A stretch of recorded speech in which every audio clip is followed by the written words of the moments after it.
Dick Chamberlain as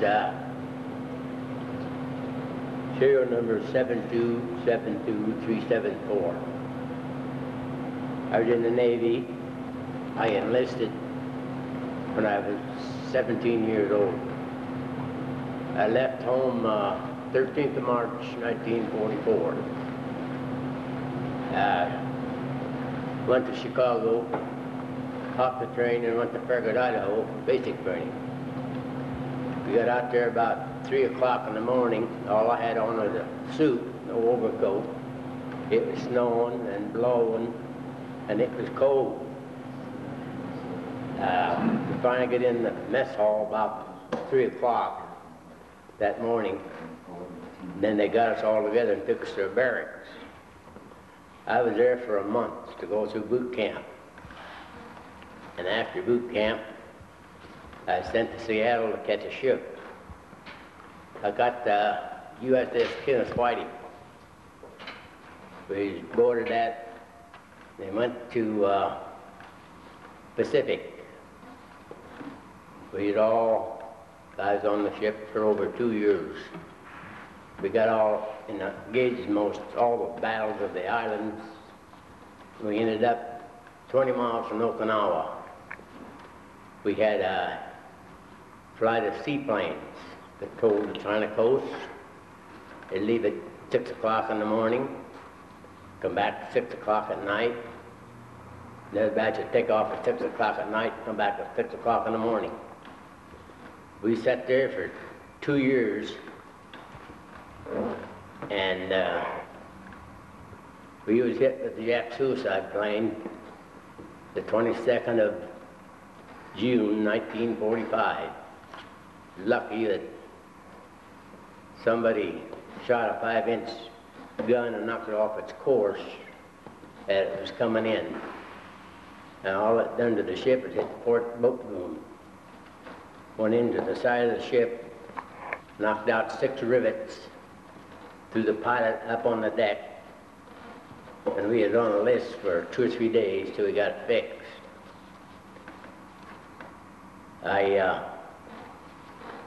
When we left there in November of 45. We went to China. We was there 45 days, and they got to come home. We got in, so we got home, well, we'll get get leave to come home for Christmas. Well, we got 3 days leave. Gone for 2 years, come home, get 3 days leave. So I give my time to somebody else, and I stayed aboard. We finally got our liberty, I think in January or February, for 30 days. What I'd done on the ship, I was in ship service. At that time, I was working in the laundry. And I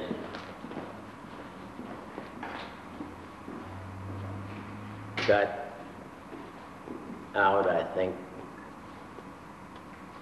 about the July. I got discharged in the Navy in July of 46. My name's Ralph Norman. I was Army serial number 36027-848. I was due to be drafted, but I enlisted before my number come up. I was in about the second group of boys that left Williamsfield. Ended up in Camp Forest. First company I was with was combat engineers, and boys that put the boats together to make bridges across the rivers. And we went on the firing line and fired for record. I made high score of the engineer battalion. Got back to camp and read the news, and I was transferred to Ordnance Company. I new ordnance did quite a bit of welding, and I thought, oh, heck, here I go being a welder again. But they picked me out because I took down gun repair as a hobby.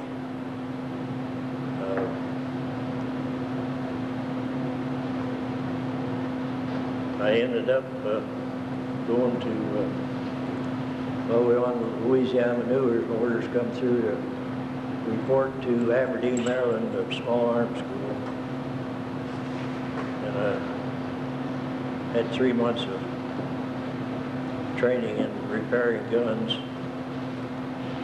And then we were shipped overseas. Our first stop was New Caledonia. And from there we went on through to Bougainville, Guadalcanal, went to New Georgia, ended up on the Philippines. We had our equipment loaded on board ship, ready to go in on the invasion of Japan when they dropped the big bomb. After they dropped it, they wouldn't take anybody that had been in the Army very long. They wanted new soldiers to go in. My work overseas was repairing guns, and when you'd hang a rifle up in a tent, be gone a day, you'd come back, there'd be a bee that had built a nest in the barrel. And every time you shot one of them, the barrel would bulge like a snake had swallowed a big egg. Oh, gosh. So we had lots of work of repairing, putting on new barrels on M1s and 03s. Now, an M1 is a rifle, Yeah, and an 03 is, old bolt action rifle. okay. The ordnance supply had stacks of rifles, barrels, new barrels for both guns, but they had no tools to put them on with. So we made our own tools. We made clamps to hold the barrels and special tools to hold the receivers, to unscrew them, and you get them back together. They were always short a few thousands on the head space. So we needed a reamer. The Army didn't have a reamer. There wasn't one in the South Pacific as far as I ever found out. But I made mine, and there it is. I'll be darned. Now, what does that do then? After you put a barrel on, you put a shell in, and it isn't quite long enough in the chamber. This reamer would cut just a little bit off of the front of the chamber to make headspace proper. Our ordnance company put on 50 new barrels and go out and shoot them, test fire them. Generally 48 or more would work.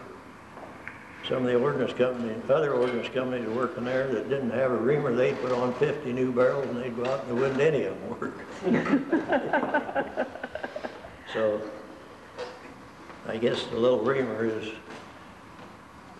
my claim to being something different than most everybody else. Your claim to fame, huh? Thank you. Gordon? My name is Gordon Wight. Serial number is 31347335. Never forget it.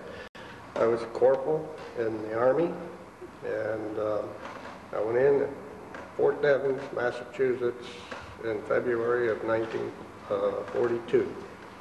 Or 43, I'm sorry. And I was there just a short time and was transferred to Camp Ellis down here in Illinois. And we trained there for almost a year.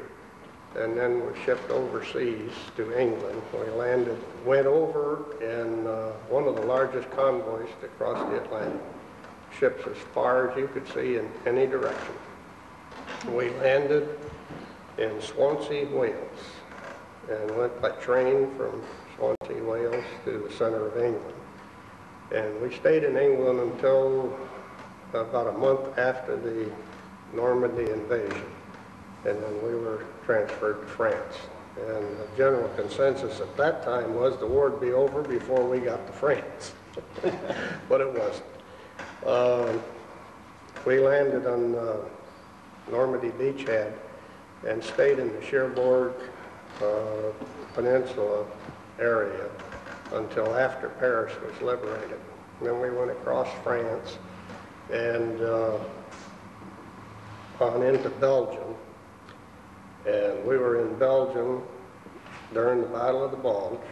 We were in Bastogne and stayed in that area until they crossed the Moselle River. And then we went across the Moselle and then on across the Rhine River and on across central Germany until they stopped us. And my duty, I was a truck driver, and I was attached to a quartermaster bakery company, and the bakery company's mission was to supply fresh bread to the frontline troops every day. And that was quite a chore.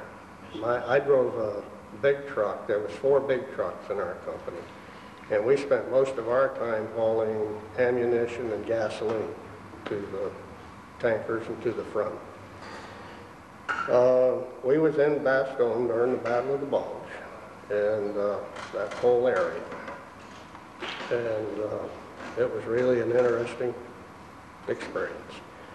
I got home in January of 1946. And came back to Illinois, got married, liked it here, and stayed here. Been here ever since. Great, thanks. Paul? My name is Paul Becker, rank Staff Sergeant, serial number 36482121, Army Air Force. I went in April of '43. I got my greetings in December of '42, which I didn't mind, but the hard part was that I had to go to the hospital and show my wife the letter. She just delivered our daughter, our first kid. But I got a 90-day extension to heal, so that's why I went in April. I went down to Camp Lewis too got my hair cut, you know, they got a little shave and all, and from there, I went to basic at Keesler Field, Biloxi, Mississippi. From there, I went to Amarillo, Texas, where I went through B-17 engine school.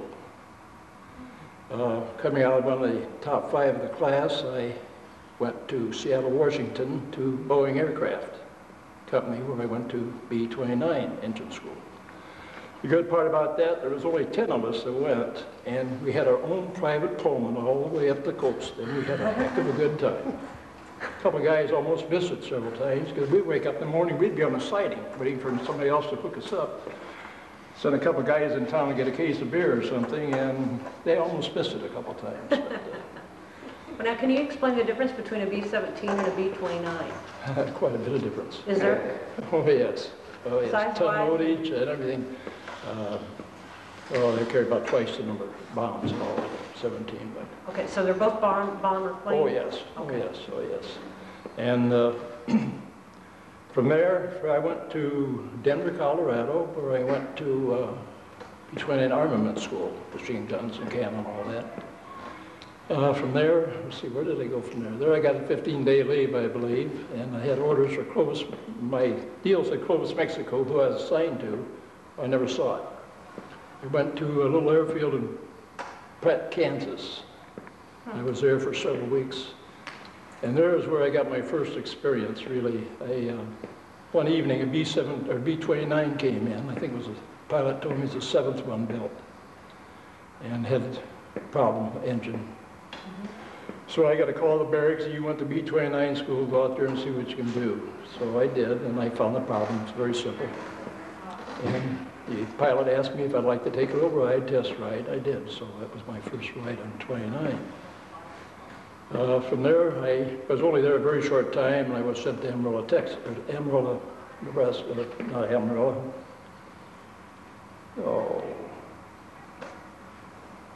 Now, you can remember your serial number, but you can't remember the name of that. Nebraska. Gee, it was just yesterday, Paul. I know. I think was that This isn't a test. No. Nebraska. Anyway, that was more or less our staging deal for overseas, and it was a B-17 field, actually. All the non-comm staffs, or the techs and the masters, were all ex-boys, airplane boys from Guadalcanal. And they made up our deal there.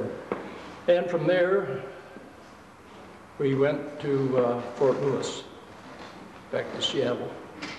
And there we went across to the Marianas, and I was stationed in Tinian with the Enola Gay. And the only other thing there, all we did was work, really, and took care of our planes. The day the Enola Gay took off, I'll tell you, gentlemen, it's quite a secret. We didn't even know it was there. We found out on the radio that day that after the bomb was dropped, where the plane came from.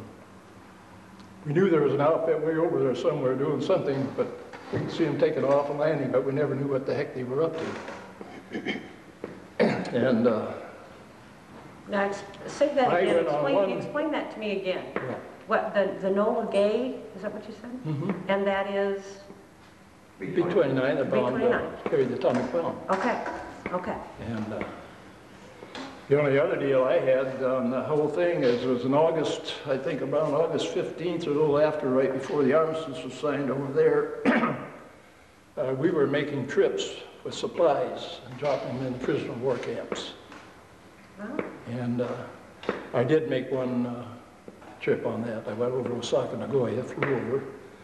And on the way home, there was a big storm over the Marianas, so we landed, above all places, at Iwo Jima. So I didn't get to walk the sands of Iwo anyway, nothing else. And outside of that, I wasn't too much. And when did you come home? I got home Thanksgiving morning about 2 o'clock. We loaded up after the deal. I had kind of funny, I had a line officer who was a young college boy that didn't know crap from trying to load on an airplane anyway. And I had one pilot. I had 3 airplanes. I lost one airplane. It was shot down over Japan. It was lead ship that night of a raid. The pilot told me he's going to get Tojo's Palace for me. So he did get a letter from me stating that he was shot down on flak and no engine problems. And I had another pilot. I don't know, it seemed like every 2 or 3 times he'd abort. Something's always wrong with an engine, something's always wrong. So the line chief told me one day to change that engine. I said, there's nothing wrong with it. I checked the sumps, I did everything. There was nothing wrong with that engine. And I told the lieutenant that. He said, Sergeant, how quick would you like to be a private? So that's why I never got another strike, believe me, because my MO called for Master Sergeant. I'm sure that that kind of fixed me up real good. But I was very happy to get home. See, my daughter was 4 months old when I left, 4 years old when I got back. So, so I once in between them. So. That's my little story. Thanks. Victor? My name is Victor Dean, and 36679-592. You never forget those. And it was in August of '43 when I went to Camp Grant, and I got a test up there, and I got skilled radio, but Fort Bragg called up and needed 500 troops. I was processed. I was one of the 500. So we went to Fort Bragg for basic, and it was 105 artillery. So went through basic there. I got to pull a lanyard once, and one time I was a gunner. And I could see that there's not too much demand for gunners in civilian life, so I went to the truck platoon. And after we got in December, we left there and went to Fort Sill in Oklahoma. And we joined the 241st Field Artillery there. and they were school troops. And they did a lot of firing for the NCO school at Fort Sill. Then in March, we went down into Gainesville, Texas, Camp Howes. And that's where we took all of our tests getting ready for overseas. And from there we went up to Camp Shanks in New York. And on the 2nd of July, we waved goodbye to the lady. And so we went over and into Scotland and took a train down to Lantarnum, Wales. And that's where we had to draw all of our equipment and everything, get ready to come over, go over to France. So on the 20th of August in '44, we landed at Utah Beach. And as I was saying, that was D plus 75. That's 75 days after D-Day. And it was the 20th of August. And 2 days later, we caught up with them over at Fontainebleau, outside of Paris. And that's where we started into combat, first round. And then when we went through Paris after it fell, well, you couldn't make a wrong turn because the people were so crowded. That's where you had to go. And so we was carrying some of the 5th Division infantry all up through Reims, and we'd stop, they'd go through the town, clean it out, and we'd meet them on the other side and go on. And it didn't do too bad till we hit Metz. And this was Patton's 3rd Army. And seems like they didn't want him going as fast as he was. So they shut our gas off. And just outside of Metz, I turned my Jeep around after we got to a position, and I was out of gas. And the next day, we got 3 cans, which is not quite 15 gallons. That was supposed to be enough for battalion headquarters and headquarters battery. Well, that's too many vehicles, but I did get 1 can. So that's why we had so much trouble with Metz. We had armor in Metz overnight, but they didn't have any support because everybody was out of gas. And so we was around the Metz area there for quite a while. And then they transferred us over to the 90th Division. So we was with them a while. And then we went up into Luxembourg with the 83rd Division. And so he joined the good division. Then we left down there and we went back down to Allange, and that's where we fired some of the Maginot Line Fort guns. And they had a lot of ammunition for them, and after you get out of range, well, of course, the ammunition's no good. And they were a little bit smaller than what we are 105s, and it's 10 centimeters, which is a little less than 105 millimeter. So they wouldn't fit, so like you said, we didn't have a reamer. And so we fired those, and they were mounted solid in those forts. They didn't have any recoil on them. So by the time we left, they were starting to crack on the mountings. It was just across the river from, well, Thionville, it was the French name. Diedenhofen was what the Germans called it. And then we went down, and I believe when we was going to go across the river, I think that's where the 10th Armored came in. Half of them went through where we were, and we waited on them. The other half went across the river at a different place. They got over there, and that was their first combat. Tank's a tank, bang, bang. But then they found out that they shouldn't shoot at their own tanks. And so we went across there, and they made a lot of ruts on, it's a pontoon bridge. And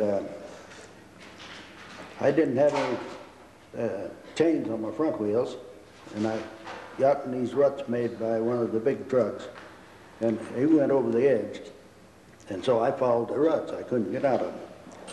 And so I had to wait until the service battery came by with their wrecker. And he was the last one in the convoy. So when he pulled me out, I was the last one in the convoy. We got across the bridge, and I had it on the floor when we left the bridge, but I had the supply trailer behind my Jeep. And I got about a third of the way up the hill, and she stalled out.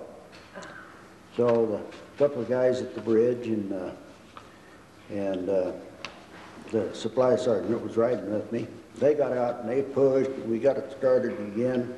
We get up the hill about 2/3 of the way, and she stalls out again. And then it was just a matter of push the clutch in, let it rev up, and let them out.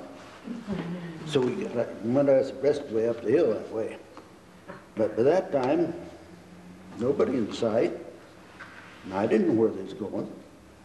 So we just go down the road, hoping, finally catch up with them.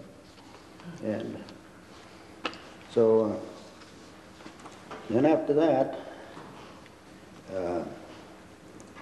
we went down to Itzbach, and with the Diligent Bridgehead, was in direct support of the 90th Division there. And that was in December. And they had one row of houses in Itzbach they couldn't see from across the river. But the Germans were very methodical. Every so often, dropped a row of shells over the hill. And they made me mad, because I'd fixed up the kitchen windows in this one house, and they throwed cabbages through it. And we had also scrounged around in all that row of houses and found enough stuff. We had our Christmas tree set up, all decorated. And then the 21st of December, they had the breakthrough up in the Ardennes, and we had to pull back from across the river there. So we had to leave our Christmas tree.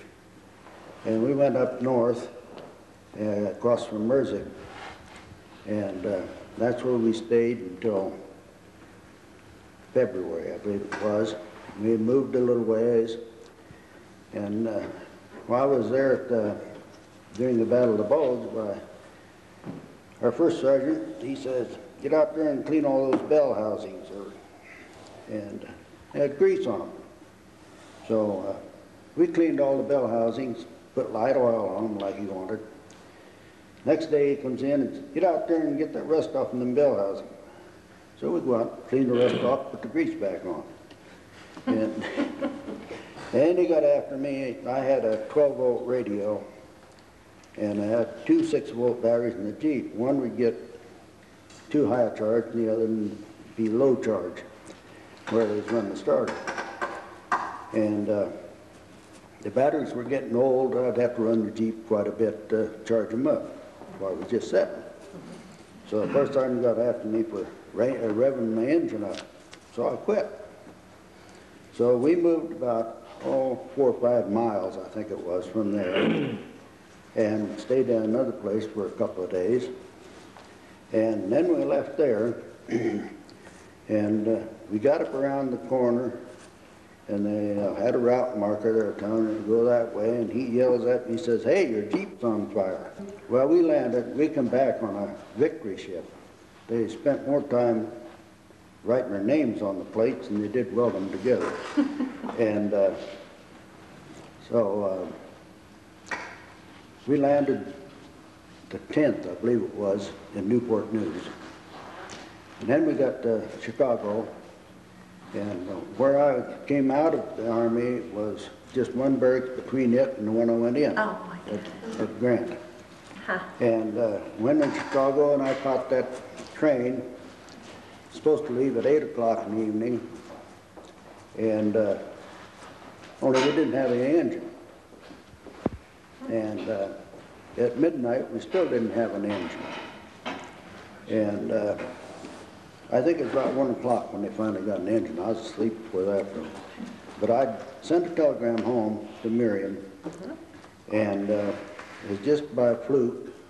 The station agent had to go back over to the depot for something, and he got it. And so they knew I was coming in.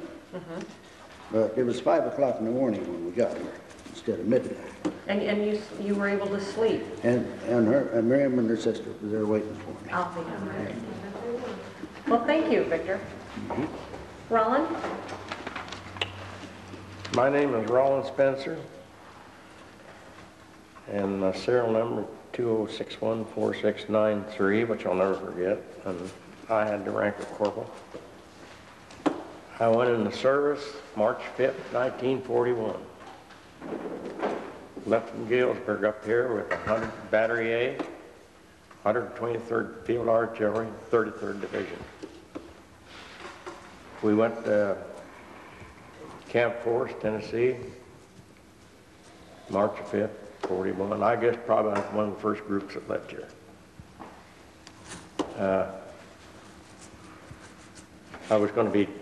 I volunteered to go.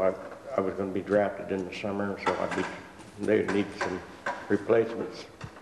And so I volunteered to leave with the group here in Galesburg. We stayed at the Armory for about a week, and we marched down to the depot, CB&Q depot, and got on the train that took us right into Camp Forest. And brand new camp, so we had to do a lot of sidewalk building and things like that, which Ralph remembers. I don't know if we had the sidewalks all built when he come or not. But Did they ever build any? huh? But things was a muddy mess down there. I was on the Arkansas and Louisiana maneuvers during 41. We went down into Texarkana and had a lot of rain that year. I remember that. Wake up every morning with the bed wet. And then we come back off of that, and next spring, I believe it was 87th Division moved into Camp Forest, and they moved us out what we called Camp Tick, out in the woods. We was in tents. And we was there a while. Why'd you call it Camp Tick? Well, yeah, pardon? Why did you call it Camp Tick? Because there was a lot of wood ticks. Brush wood ticks. I kind of got ahead of myself a little bit. Now, why did they move you out there? Well, I kind of got ahead of myself a little bit. Okay. I was in the service from March to December before Pearl Harbor. And we was at Camp Forest when they hit Pearl Harbor. And I remember that distinctly. It was on a Sunday. And within a day or two, we were a square division then. Now, what's a square division? A square division, and they streamlined us down to what they call a triangular division. You had the 1st Battalion and the 2nd Battalion, and then you had they had a regiment, regiment of guns. We had 155 millimeter Hausers, which was a 6-inch gun, separate loaded ammunition. You shoved in the shell, then you had the powder charge and the primer. Everything was separate. And those projectiles will weigh, what I'm calling projectiles, a shell. They weigh 100 pounds. And it was full of TNT. And there was, and even the fuse was separate. You had an M46 fuse, which was a minute it hit, it exploded. And they had an M47 fuse, which was delayed fuse. And then you had the time fuse, where you set the time You want it to go off in an hour, it would go off in an hour, or 30 minutes, or whatever you want it to explode.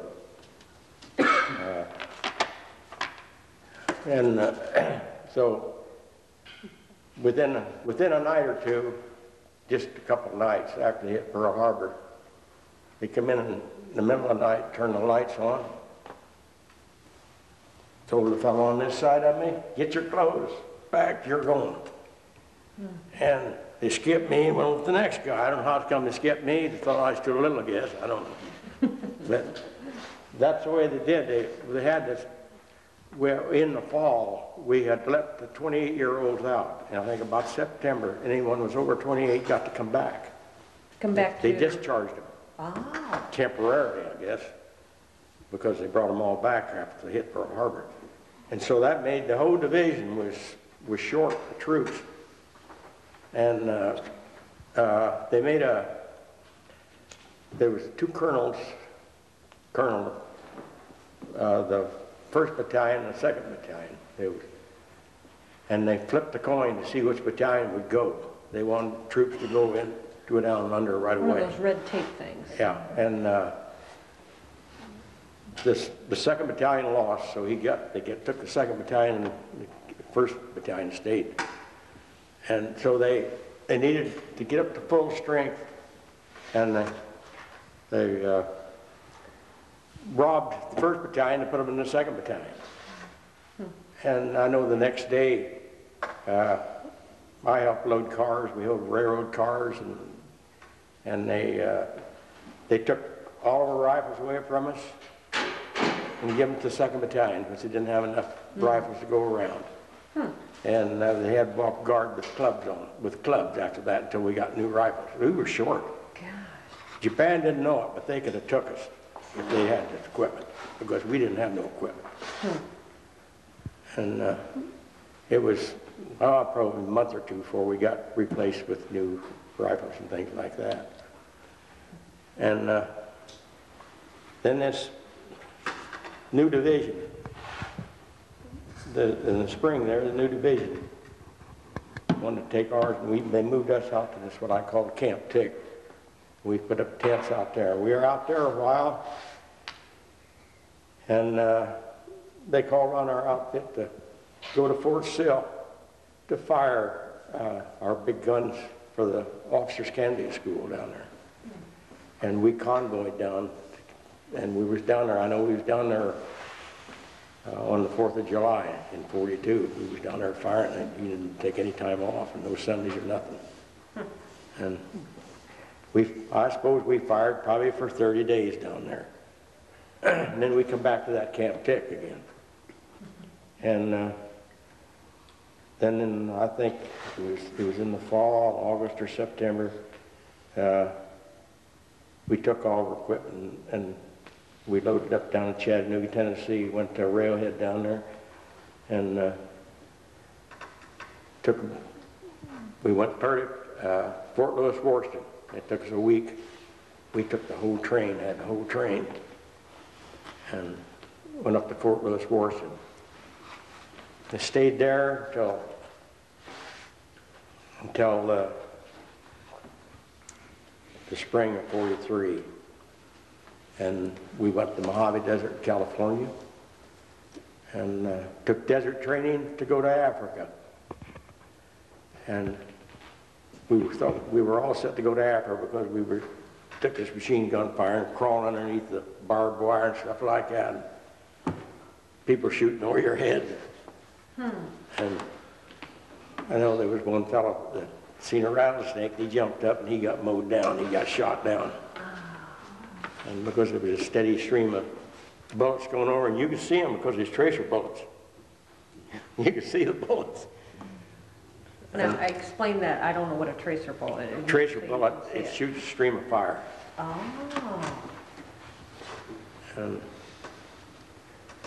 then the war got over in Africa while we was there at the Mojave Desert. And so they changed their orders. Old Patton run them out of Africa, the Patton we're talking about. And we went Camp Stoneman, California, what's the port of embarkation. And they kept us around there, look our teeth, see if our teeth was okay and all this and that, and give us another physical. They did weed a few people out. And they marched us up to some port, and I just don't remember the port it was. Anyway, we got on there, and they were just room to set our barracks bag on there, and just room to sit down on that thing. And we went down to Frisco to load, and got on the, I remember the ship I got on, President Tyler. It was a big old ship. And About approximately how many men do you think got on that? gosh, I don't know. It was a long one, but they had a destroyer, had a destroyer on each side of it. I remember that. And we went over to Pearl Harbor, and we stayed in there about all day. And they let us get off and walk a little bit. You know, I thought you see a sailor go this way, you'd think he's half drunk. But really he wasn't. He'd done that to balance himself on the ship, because that's the way I done it. I got off that ship and walked around, and we 8 days. And it was kind of an old, slow ship. And we waited, they had jeeps and everything else out in that hole of that ship. I don't know how they got so much stuff in there, but they were really dragging her out. And then we got back on the ship, and we went over to Kauai. That's the most northern island, the Hawaiian Islands. And had gun emplacements there to guard. The other outfit had moved in, and we was replacing them to guard the island. And I was there until, I think, that was, well, we left. We sailed July the 8th, 1943. That's, I don't know if I mentioned that or I'm repeating. July 8th, 1943. And I was there until about January 44. And there was a tank outfit over at Oahu Island. That's where Pearl Harbor is. And they was needing replacements. And I went over there, and I got out of the 33rd, was with the 4th Armored Group. And they sent troops to, well, I was in headquarters. Well, I went over there, and I remember we was went to 13th Replacement Depot. And yeah, I don't know, there's 500 or 600 guys in that barracks, and they said, fall out. And they fell out, and they was all lined up down through there. And then the captain come down the line, and he said, I'd like to have you, you, and you. And there was 4 or 5 of us that he picked. I don't know how he come to pick me, but I guess he got my record or something, thought he needed me. We got in the Jeep, and away we went. And I stayed there. I was in the artillery. I was a gunner in there. So maybe he thought he needed a gunner because they put me in a tank, and I was a gunner in the tank. Gunner and radio operator and assistant driver, or whatever you name. You had to know all the positions on the tank. And we sent troops down to the Marshall Islands to invade, and to the Mariana Islands. And the headquarters company, we just had light tanks, but the others had the Sherman tank, the bigger tank. They had a 75 millimeter on them. And the headquarters stayed right there in Oahu. And they would go down and enforce other divisions. And they would call for so many tanks, and they went down. They would go down in the battle, and then they'd come back. And I think August 26, 1944, I was using a blowtorch. And I was pumping it, it got down, it acted like it was low on the air or something. And I was pumping it up, and the thing blew up. And I don't know what happened, but there was fire and gasoline shot all over my clothes. Burnt my clothes right off of me. And next thing I was trying to put it out, slap it out in my hands, and of course I thought I wasn't getting anywhere there, and I started to run. And I thought, what am I running for? This fire's flying up above my head. And I laid down and started to roll on the ground. And that's the best thing I ever done. They come with blankets and threw over me and rolled me up with blankets. And first thing I knew, the ambulance had me, and they took me to dispensary, and doctor come out there, and he gave me a shot of morphine. And he says, and he put a in the tag. So then they took me up to the operating room, and when they got the bandage off of that, my leg was green. And one doctor gave the other the dickens over it, but they just fired back and forth like they're doing Morrison, you know.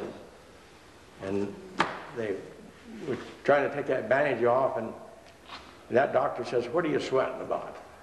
And they never give me nothing, you know, nothing for pain. He says, "What are you sweating about?" I said, "Let me pull on you like that you'll find out." And then I think penicillin's the only thing that saved my leg, because they give my leg a bath. That's when penicillin was new. It was brand new then. And they give my leg a bath twice a day in penicillin. And I think that's the only thing that ever saved me. And then they had to do skin grafting. So I was in the hospital from August to January, and I was healing up then, beginning to heal up. And the doctors thought I wouldn't be much good to them over there, so they put me on a plane and flew me back to San Francisco. Well, there was some more guys that was burns. I was in the burn unit, and I was the only non-com in the bunch, I guess. They took me out there, and he says, and he didn't tell me I was going to the States the night before. He said, go get your clothes, get an issue of clothes, you're going back to the States. And that was January 45. And so they sent me back to San Francisco, and I was in a hammock all the way across, you know, bed where you could look out. Come into Frisco and went into a big hospital there, and they said, we went in the kitchen, and they said, you can have anything you want to eat. They had all kinds of stuff there. And the first thing I seen was a quart of milk. And I grabbed that, and I downed that before I stopped. And I was there until the next morning, and they come around and told me, and says, you're going to go to convalescent hospital at Camp Atterbury, Indiana. And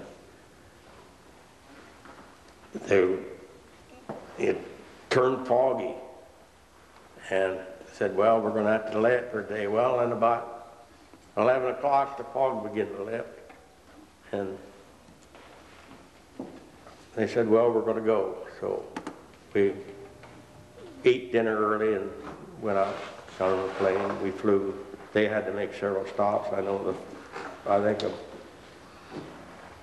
We flew into Kansas, and we stayed all night in Kansas. And then we flew from there. We stayed on. They wouldn't let the hospital plane fly at night. I mean, in the States here anyway, you could fly across the ocean to be different, but in the States they wouldn't let the hospital fly. So we stayed all night at barracks there, and the next day we flew into Indianapolis. And they took me down there to Camp Edgar, Indiana, to Convalescent Hospital there.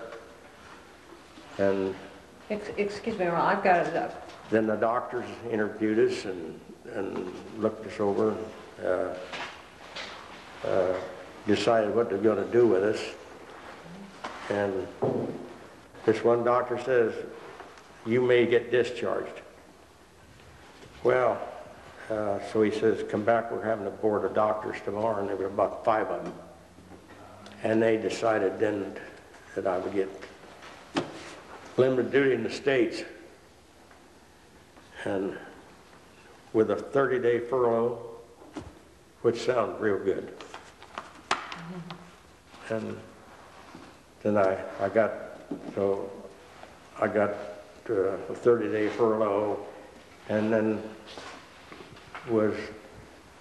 went to Miami Beach, Florida for recuperation, what they call recuperation. Went to Miami Beach, Florida, and from there on the train back up to Fort Sheridan, and they had German prisoners up at Shanahan, Illinois, in an OCC camp, and so I got job guarding them, and they worked them in Joliet at the chemical plant and in the shipyards. And you'd take as high as 50 and 60 German prisoners, one guy. That they didn't want to go away. They didn't want to run away. About the only thing, a lot of them couldn't talk, some of them could, and if they was working, and your duty was to, if one of them failed to work, then you were supposed to report him when you went back.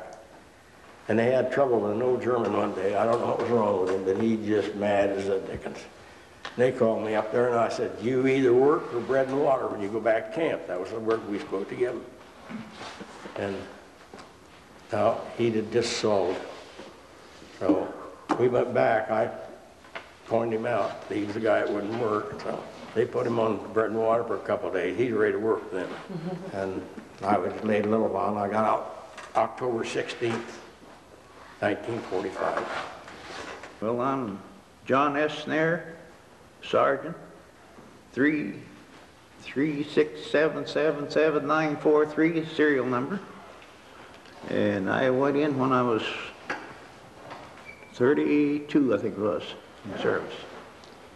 And I was discharged when I was 34, I believe it was. I'm not sure, but they're pretty darn close.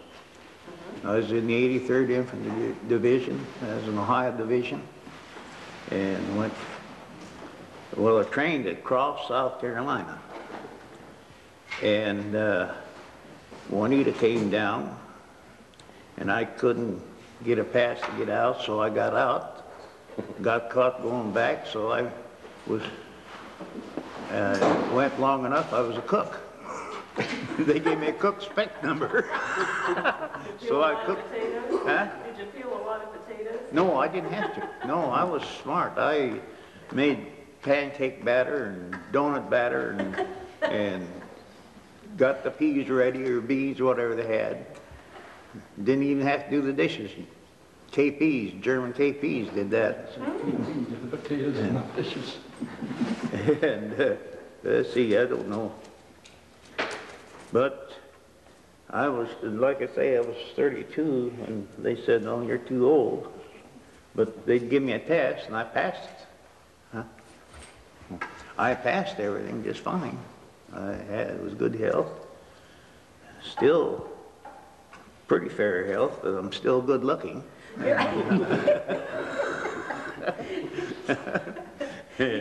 And what else would you like to know? Oh, about down Croft, I couldn't get a pass out, so I got out and I served KP, and Juanita never knew that until after I got home that I was ornery. But she's glad I came over to see her. Yeah. Then, we sent to camp, not Kilmer, but was sent overseas, landed at Liverpool, and crossed the channel. Only a U.S. ship rode an Italian ship going over, and as those little boats floats in 3 foot of water across the channel, and it was rough. It was right after that big storm. I think it was about 19th of June or something like that, and made it just fine the rest of the way. Lost a lot of boys. I was in the infantry and lost a lot of boys, but the guy asked me one time, "Aren't you afraid of getting hit?" And I said, "No, the SBs can't hit me." And then I cooked in. Well, next was we were assigned to Patton, and I can't think of the name of the little town or country. I think France and Germany. Germans always fighting back and forth. Their flag was red, white, and blue, and then when it got the other way, it was blue, red, and white, or something like that. It changed it. But we want that. That took you into Belgium and well, the Netherlands and so forth. We was on a blackout list there, getting information. Huh? What's a blackout list? Well, nobody knew it, but what they told you, and the officers got it, see, passed it on. They were for our side, see. Oh, Yeah. So when I got to come home and got into Galesburg and run on, an old fellow used to work for me. He was close to, he's 80 years old. He said, "I'll get a taxi, take you home." And run on to Lawyer Benjamin up town, and he had some guy with him then. He says, "You got a way home, John?" I said, "No, I'm waiting." He says, "Got to meet number 5, Santa Fe, number 5. He said, "Plim, the boy from Ganda, was coming in and take you home." So I went home and knocked the front door, and she come to the door and went back and never unlocked the door and went to the back door, and it was locked. Back and forth I went. Finally, I said, "By God, you must not want me to come home." and she had presence of mind then to unlock the door. She was so nervous. And we were visiting pretty short. It smelled bacon and eggs, and it was about 4 o'clock in the morning, 5, something like that. Mother Bennett was out there frying eggs and bacon for me. She says, "John needs something to eat."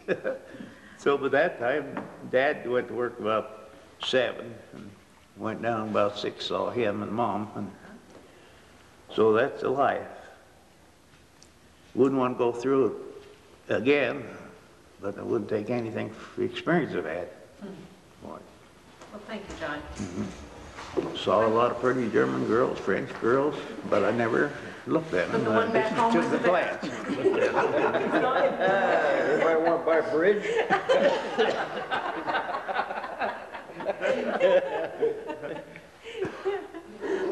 Wiley?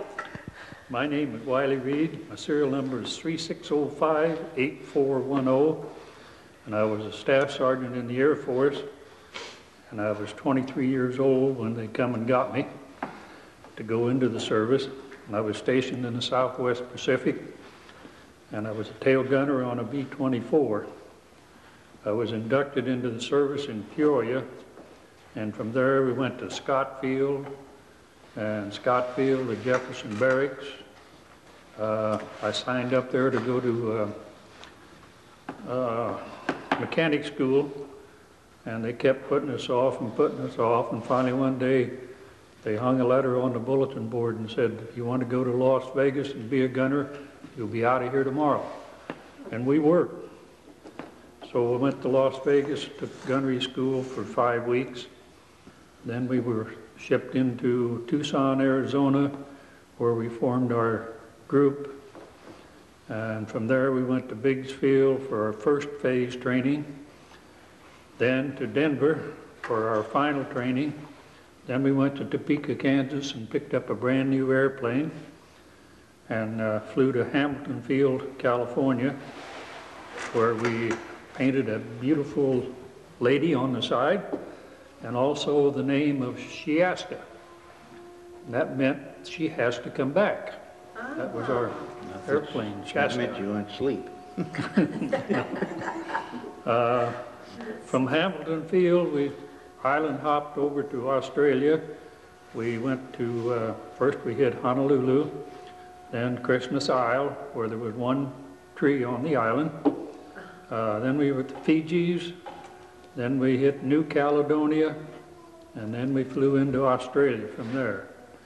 And we were stationed in the northern part of Australia, and when we flew up there, we flew over this, what looked like a 100-foot runway. We flew all around it and kept looking for another place where we thought we could be. And come to find out, that was our airfield where we would be stationed. But it was longer than that when we got down there. And we flew out of there for quite some time. Then we were shipped up to New Guinea for, supposed to be gone 2 days. They were softening up an island, getting ready for landing. So we didn't have no toothbrush, no razors, no clean clothes, no nothing. And we were there 16 days. Oh, gosh. And in New Guinea, it rains every morning and the sun shines every afternoon. So we could take our clothes off at night and set them over in the corner, and they'd be standing there when we got up the next morning. Tried to get into them. When we were flying out of Australia, we were only shot up twice. We were lucky.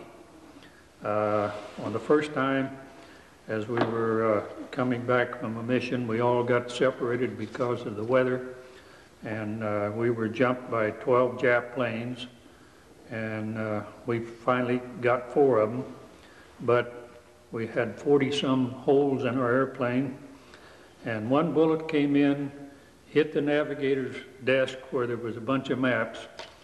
It caught the maps on fire, bounced on up into the coffee urn, and the coffee came out and put out the fire. Oh. And just slightly, maybe 4 or 5 minutes after that, the pilot sitting there with his parachute straps hanging down between his legs, he happened to look down and the parachute straps were gone. They were shot off.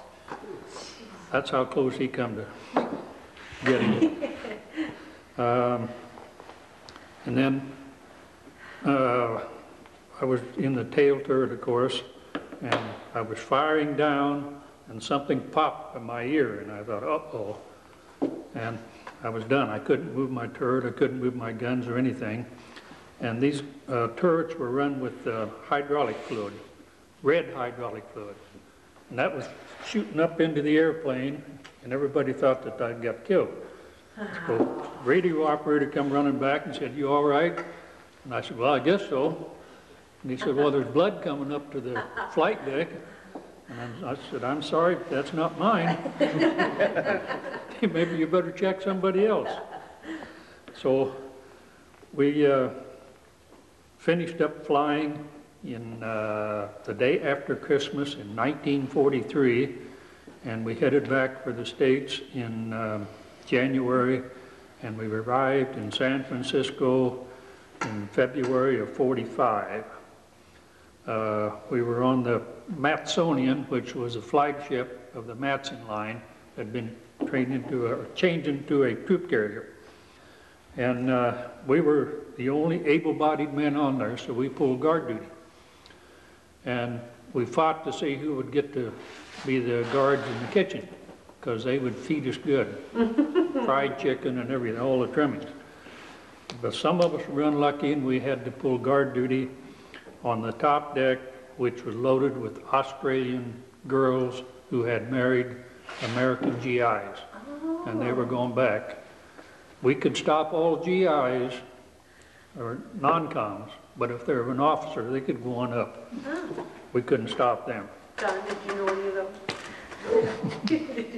Did you know any of those, Joe? Did you know any of those girls?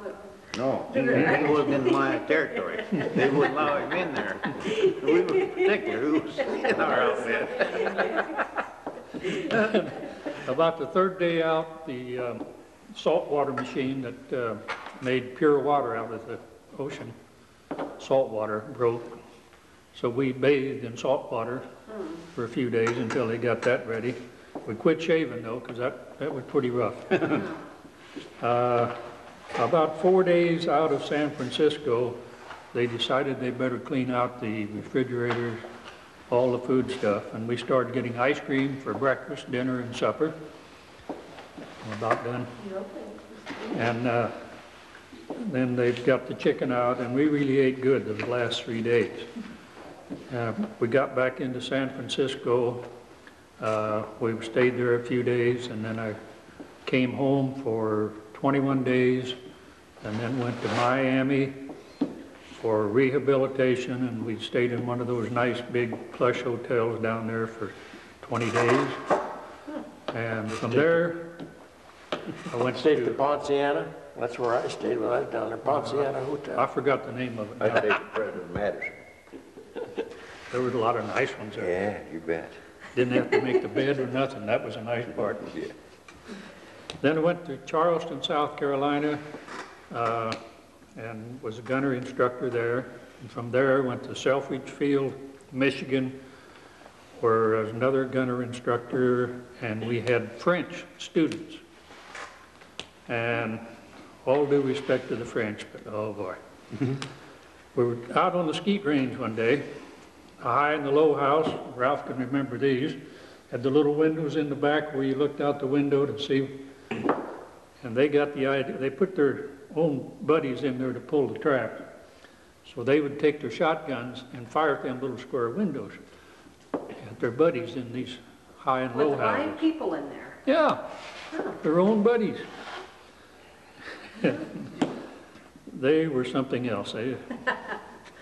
Finally, it came time that I found all my points, and I got out of there and was sent down to Chinook Field, got out of the service on October the 25th, 1945. And the first thing I did when I got home was eat.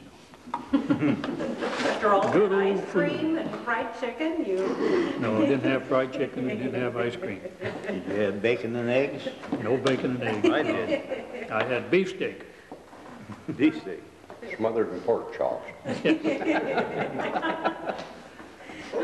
Okay, well, thank you, Wiley.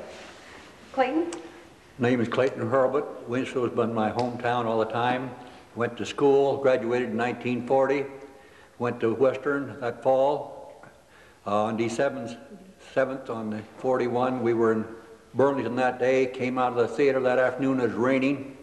Little newsboy said, well, you better go home and get your raincoat. And he said, no, not let others get a hold, because the newspaper was the attack on Pearl Harbor. Came home, because we weren't old enough to enlist in, but came home, got my parents' permission, and enlisted in. We went down to Peoria. My serial number is 1612-1994. The 1 stands for, signifies that you enlisted, and the 6 refers to your 6th Service Command, in the area where you enlisted in. Went to Camp Grant first. First week up there, that they were asking for volunteers like you, and you. They took us to Chicago. They give us a 10-minute training course on how to use a .30 caliber machine gun. We're loaded on jeeps. We were to go out. They were supposed to be bringing supplies into one of the war plants up there, and they give us orders that if anybody tried to stop our convoy, shoot and ask questions later. That was a bad situation we were put into as being strictly, weren't even trainees, weren't even rookies, you might say. We were taken into a hotel after serving that day. We were taken into a hotel in Chicago. And I remember other civilians sitting next table were trying to decide how to divide a little print of butter between 2 or 3 rolls. And on our table, they were passing pounds of butter because the Army was furnishing the food. Well, I felt sorry for the guy, so I turned to the table and passed my pound of butter over to him. And the guy said later, you know, you could have been court-martialed for giving government property away like that? Well, I said, that would have been in and out pretty fast then, if only 2 weeks in the service. Well, we went from Camp Grant, we went to Camp Hood, Texas, which was basically a tank destroyer tank down there, but in North Hood and South Hood. And for taking the basic training, they finally did get some equipment in there, but for a while, they had mock-up guns, and they had mock-up rifles, and they had signs printed on the side of trucks that were running across the field that this is a tank, and you're supposed to be shooting at a tank. All it was a tank or such as that. Well, they finally got half-tracks. They got other equipment in there to start getting your training. After I finished my basic training, I went into serving as supply, and we had one of our best cooks that we had enlisted in the Army, and he was from Kentucky. But the reason he hadn't joined the Army was he was a bootlegger in Kentucky, and when they broke up his still, it made him mad, and so he enlisted in. But Rogers, any day we'd go out on maneuvers or anything else, we wouldn't be out there 30 minutes, and he'd have his little corner and have a little fire started, and he'd have his little still working up no matter where we were camping out. We also, give an example, being a supply sergeant, the cooks had to come get supplies from us, and he'd say, well, lots of times if we couldn't get in to eat, when he served the food, he said, you'll either get in here when we serve the food or you don't eat. Well, the next week he came in with these cook supplies, but we had already taken and picked up cook supplies and other supplies and said, well, when you get in here and we eat when we can, and you get your supplies, and when we pick up supplies, otherwise you don't get your supplies. So then they decided that the supply for food and such as that was more important than the getting in there to eat when they wanted to. We went from, they transferred us from Camp Hood, Texas, being in supply. They were always also authorized to handle first-class mail. We went into the post office system just before Christmas in Jacksonville, Florida, and the mail was being transferred through the station. A lot of it went clear up to Jacksonville, came back through there, and in Camp Blanding, Florida. And we had, when we were there in the mess hall, a lot of times there was a lot of waste, really was, and some of the divisions or some of the companies were the supply sergeants or the cooks were given a certain amount of money to feed so many men. Well, there would be so much waste that a lot of times they couldn't feed, so this sergeant put up a sign, take what you want, but you eat what you take.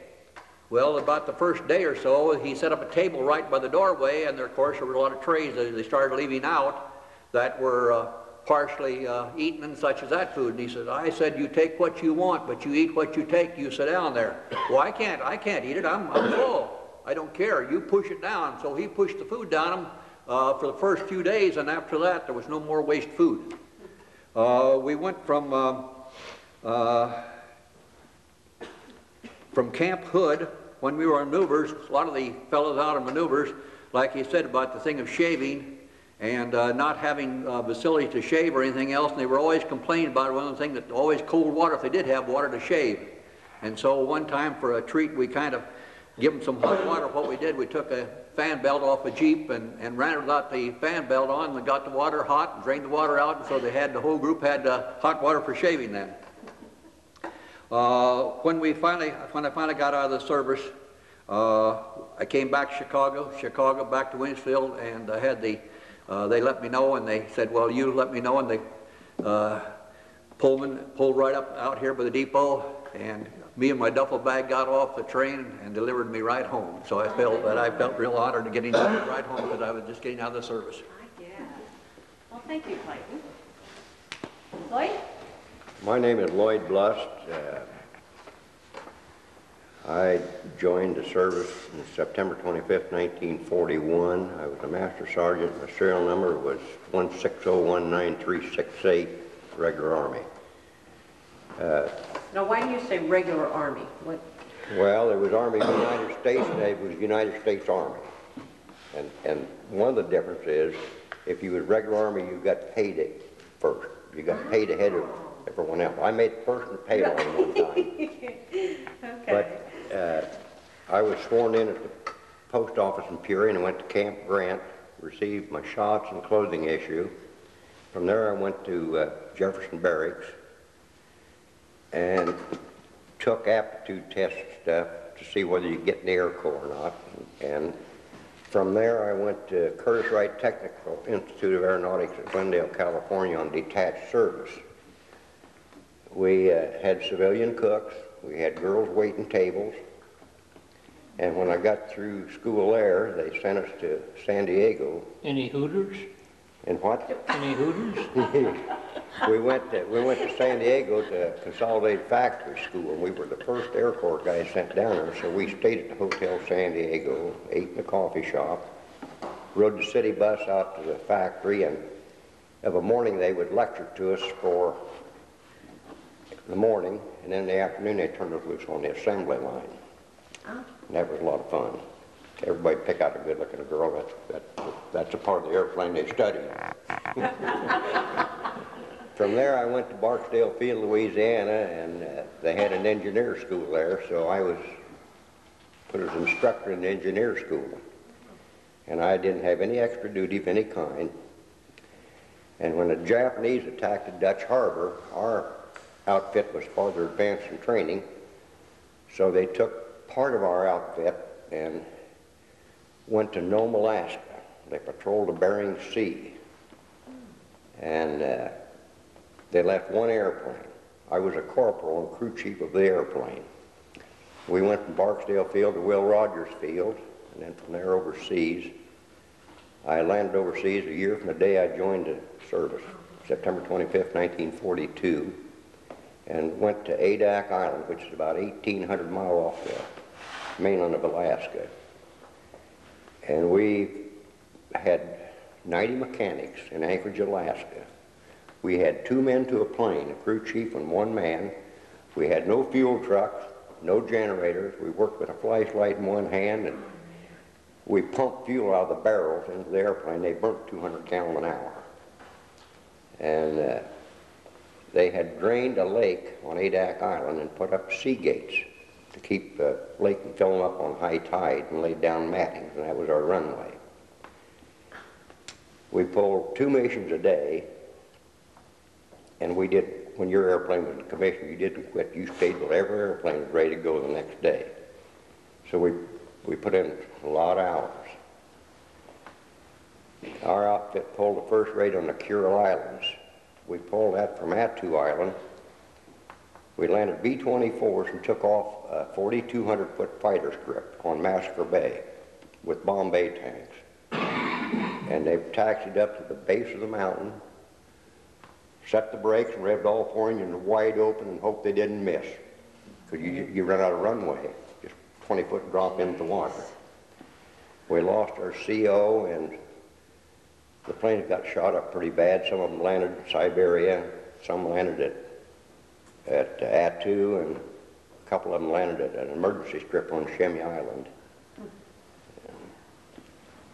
It was quite an experience. I get back to the States January the 4th, 1944. I went to Miami Beach for 6 weeks rest and rehab, and from there I was sent to Charleston, South Carolina. I was a tech sergeant at the time. I had 25 maintenance crews under me. I was a flight chief, and every crew chief I had was a master sergeant. They outranked me. And after VE Day, they disbanded B-24 outfit and brought C-54s in, 4-engine plane. They sent me back to California to Douglas Factory School. And shortly after that, I was promoted to Master Sergeant, and I was discharged at Scott Field the 16th of October, 1945. 4 years and 22 days, I think I had service. Okay, thank you. Oh, I think he's done with shoot. Now, you can't laugh. That's right. I got an old Army blouse, and the only thing I got that would fit is my tie, and I can't find it. My name is George Doubet. I obtained the rank of First Lieutenant. My serial number is 0742981. And I enlisted in the Army Air Corps the 3rd of April, 1942. I was sent to Santa Ana Army Base, Air Base, 1st August, 1942, to start pilot training. Got there, they had no barracks or they had no airplanes, but they had tents and books so we did 2 months of ground school. I progressed on through the training, graduated from Advanced Fighter Pilot School in the West Coast Command on 12th April 1943. Was assigned to 4-engine after going through fighter school. Spent about till the 1st of June in the States, started overseas the 1st of June. Went through Newfoundland, Greenland, Iceland, landed in Prescott, Scotland. Prescott, Scotland. Later assigned to the 384th Bomb Group in Grafton Underwood. Participated in the war over there. I guess a lot of people didn't know there was a war before D-Day, but there was. Shot down the 25th of July. Stayed there till the end of the war. Come back by boat through the North Sea. Come into New York Harbor. Thought maybe there'd be a reception of some kind. Got there was a Red Cross stand with 3 girls in it. And that was it. They took us off the boat, put us on the Staten Island ferry, and went over to Camp Shanks in New Jersey. Processed us through there to Fort Sheridan, and turned us loose to go home.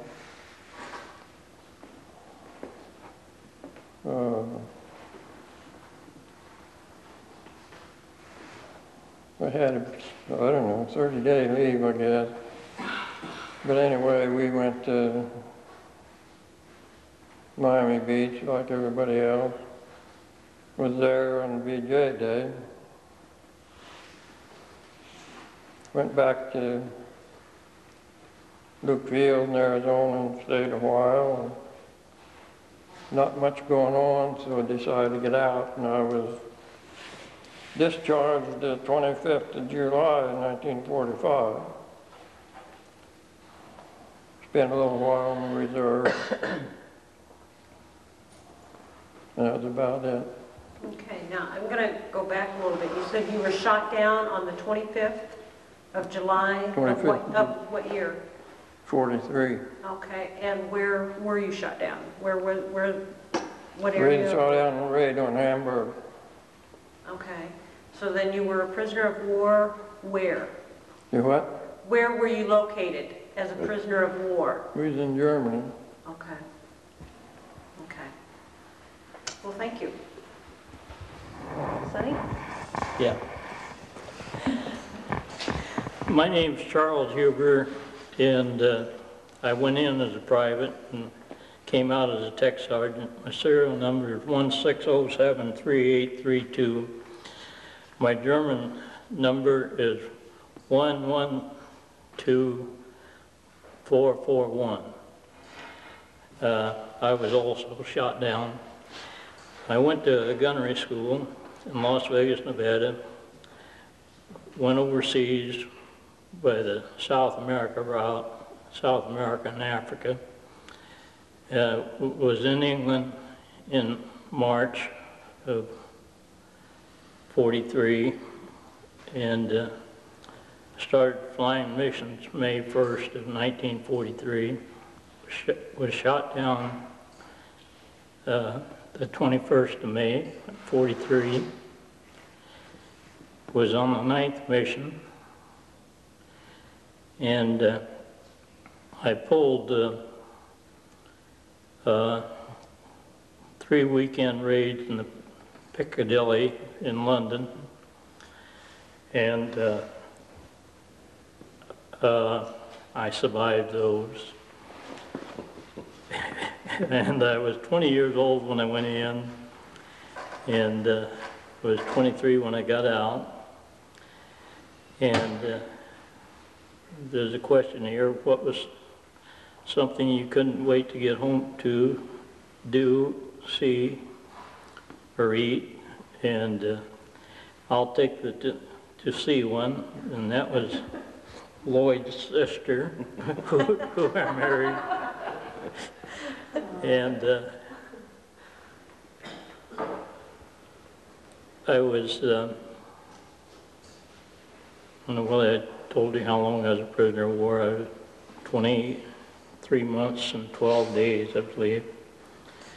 And I came home on an LSD, was discharged October 18th of 1945. And that's about it. Okay, thank you.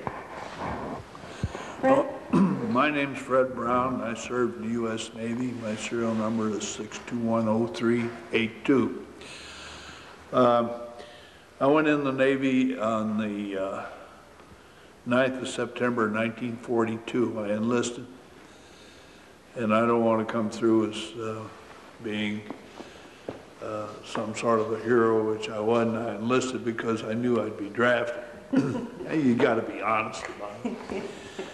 So I took an exam before I went in, and they put me in the radar technician's school.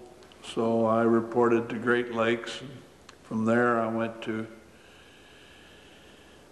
Stillwater, Oklahoma for radio school, and from there to Corpus Christi, Texas Naval Air Station for some additional training. And after I finished that, why, I was sent to the West Coast, and after reporting for duty to several small naval air stations, why, they decided it was time for us to go overseas. So we went to South Pacific. But we didn't fly, we went on a troop ship. And I remember the ship I went over on was a USS Salino, and what a tub. And I remember the bunks were 5 tiers of 5 high in the hold. I scurried around and got a top bunk because when some of the boys got seasick, those lower bunks were pretty rough. Well, we went to, stopped at Guadalcanal a minute and went on to Espiritu Santo, and then they unloaded us on Munda, and we serviced airplanes. And that was our main jobs. And in my particular case, why, we worked on radio and radar.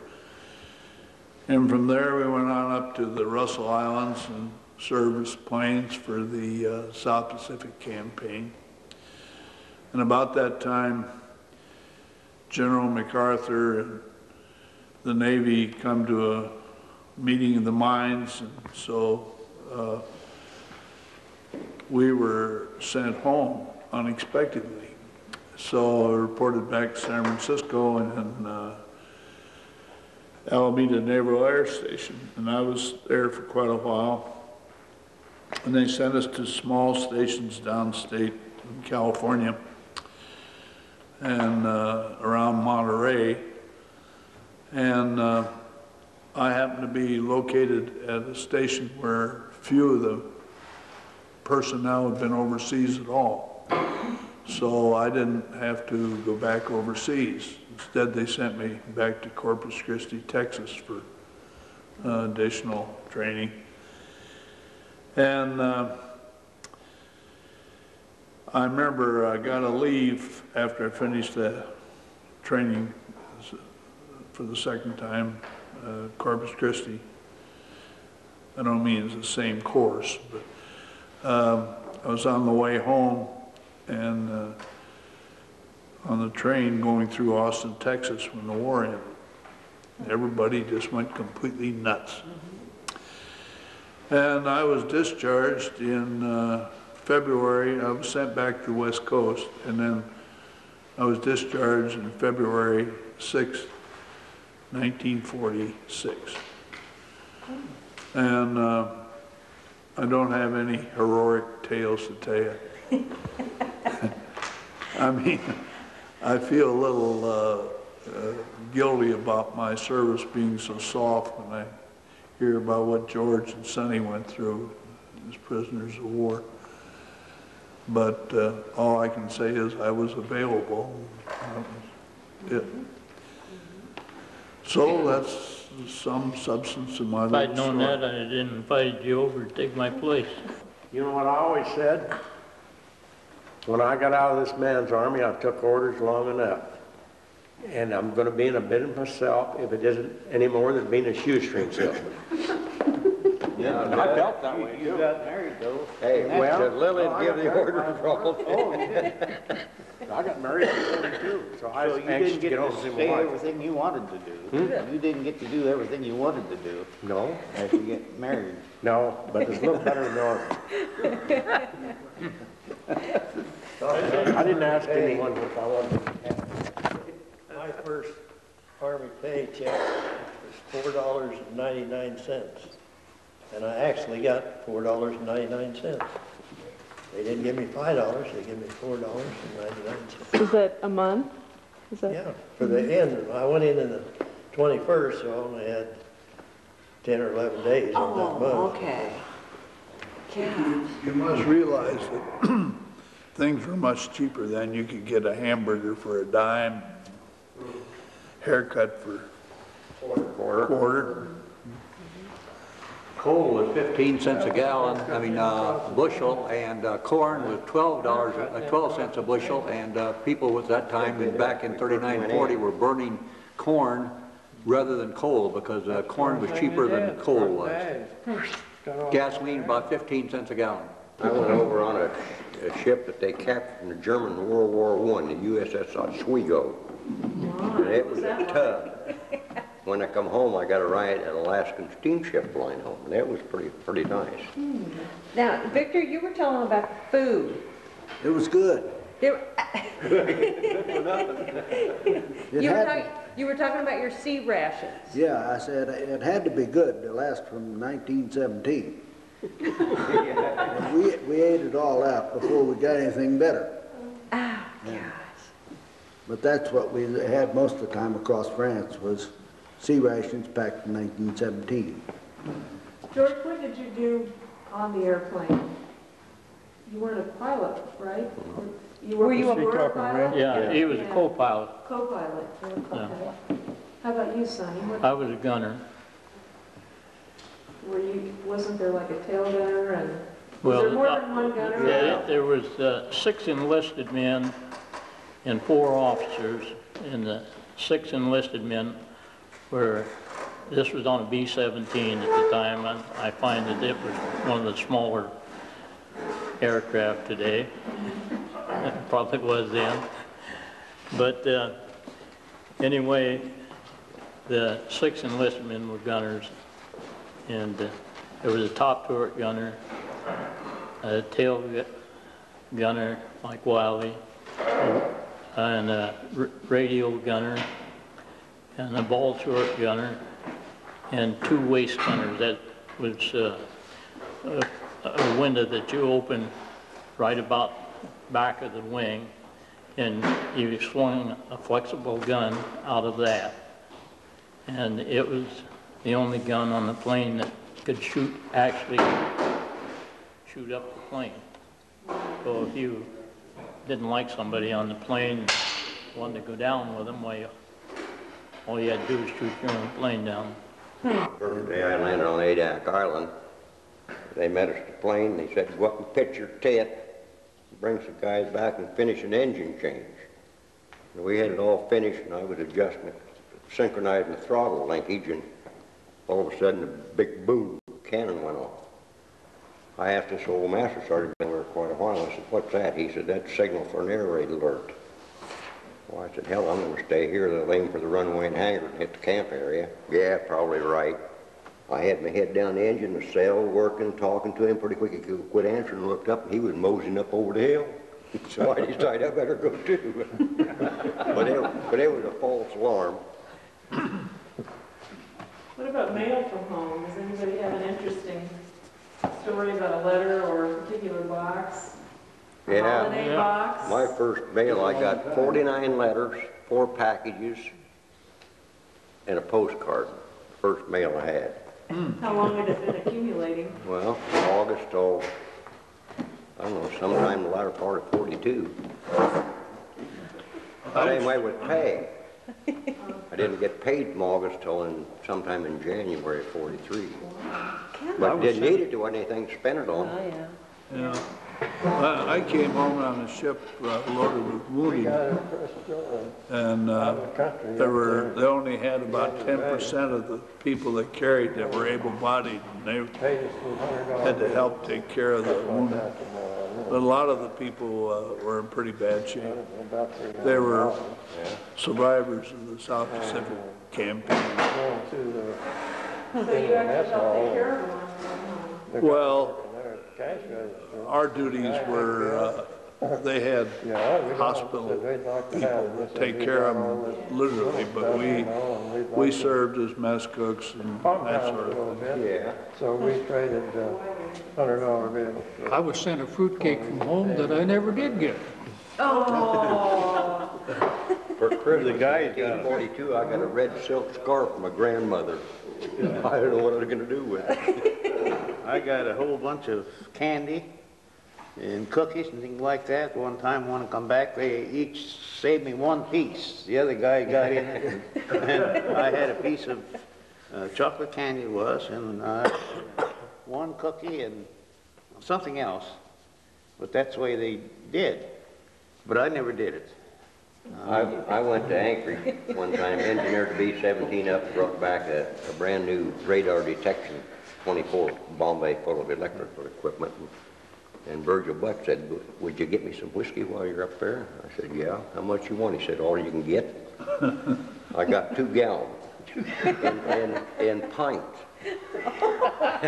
Well, it's easy to carry around. And we landed Dumnack Island on the way back, and of course everybody out there meeting the plane, this old boy said, "What do you got in that box?" "Nothing." He said, "I know what you got." He said, "You got booze." He said, "I'll give you $120 for a quart of it." I said, "I can't do it. It's just for a friend." Well, he said, "Would you sell me a pint for 60? And I said, "No." I carried the box to the mess hall with me and put my feet on it while I ate, because that's the only way I could keep it.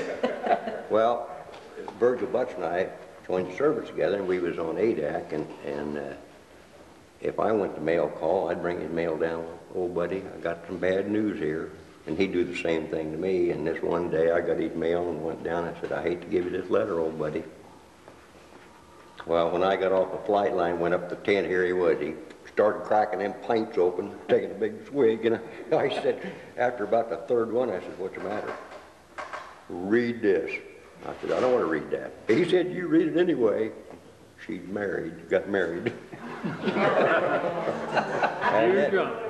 And then another guy in the outfit got married at Williamsfield when we were there, and he was the guy that designed our squadron emblem and everything. And he came down the flight line one day, and he said, "I got a letter from my wife." He said, "I want you to read it."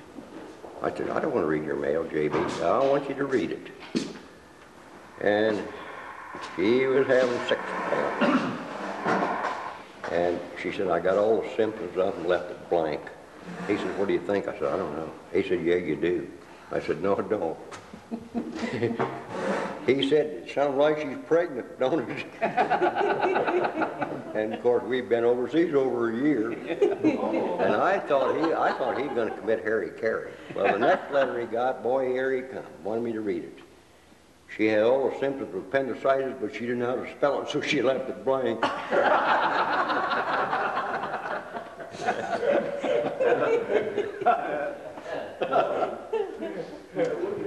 Generally, if you got a box from home, you got cookies or candy or something like that, it would have a little mold on it, but you just scraped it off and eat it anyway. You didn't pay attention to mold. Vitamins in that mold. Oh, yeah. As far as food, I never had any problem. We had very good food. You know, Well, I had quite a few different things as Take off MPs for a about while. 4, we'd be up at 2, and then started, we have eggs, kitchen pancakes, and so forth. very good food all the time. And The only time we had bad food, we went over on a transport army. Vito was buried. And for breakfast, the first day out, this guy had sausage and everything greasy as it could be. Well, I won't tell you what happened the rest of the week. I went down to the deal with all well, there's some heinies loose around. the beds and all the so-called hangers and hammocks were hanging, but everybody was sick, and I took one look at that. I headed for the rail. That's the only time I ever got sick aboard ship. We came home on Navy transport, and we had very good food. Just a difference. The guy the officer aboard, the charge of our Army I heard later was court-martialed for I guess he wasn't supplying the proper food he was supposed to. He was taking funds. When we built the last shop up the mine, there was a guy there from Alabama. He'd been in the service, and his wife worked for Western Union. He was telling a story, said it was the truth. Said this colored gal come into Western Union office where his wife was working with a cake. She wanted to wire her husband a cake overseas. And the woman said, I can't wire that cake. Well, said, you wire flowers, why can't you wire cake?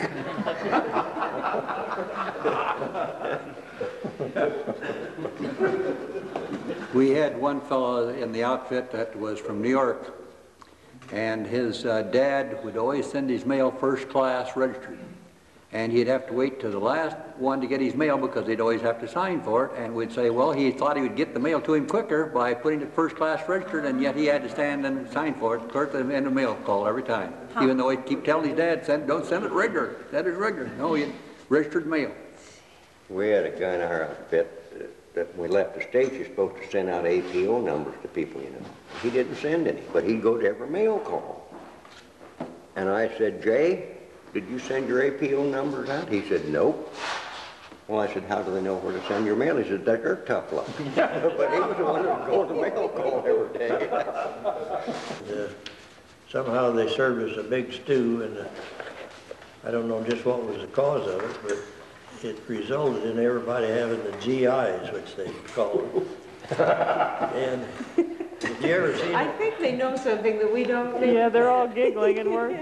Have you ever seen a convoy of big army trucks going down the road?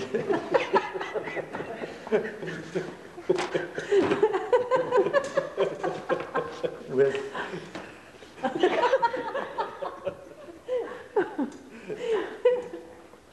I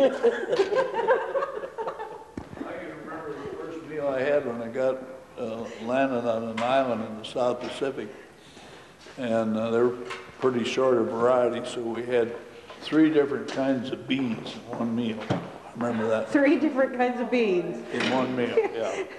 Were they traveling with Ralph's outfit over here? Are you composed enough you can finish your story? I'm really curious. with 6 bare rear ends sticking out.